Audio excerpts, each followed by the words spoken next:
گوجری زبان میں اپڈیٹ سنیے۔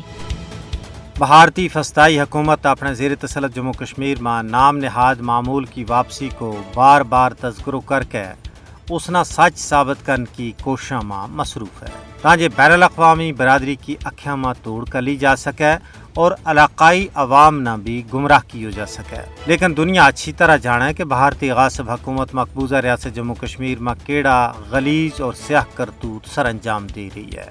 مقبوضہ ریاست جموں کشمیر میں معمول کی واپسی کا ہندوستان کا کھوکھلا دعویٰ آر تیڑاں کی ہلاکت، گرفتاریاں، عزتوں کی پامالی اور املاک کی تباہی نال بے نقاب ہو چکے ہیں۔ اگر کشمیر میں امن ہو گیا تو پھر اپریل 2025 تو ہون توڑی 12 تو زیادہ بے گناہ اور بے تقصیر کشمیریوں کی جان کیوں لے لی گئی اور 3000 تو زیادہ نہ گرفتار کیوں کی ہو گیا ہو۔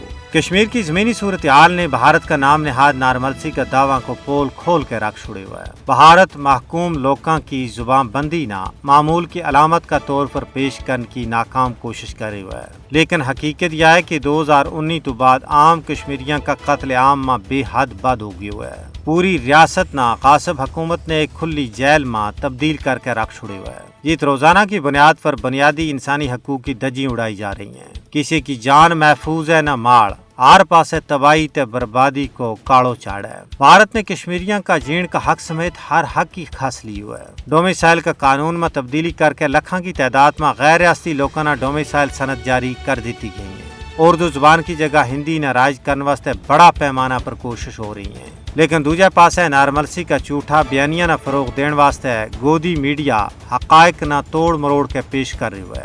اگر بھارتی حکومت اپنا موقف میں سچی اور سچی ہے تو پھر اس نے حقائق کو جائزہ لینے واسطے اقوام متحدہ کا مبصرین اور عالمی انسانی حقوق کا ادارہ نہ کشمیر کو دورہ کرنے کی اجازت دینی چاہیے تاکہ دودھ کو دودھ تے پانی کو پانی ہو جائے۔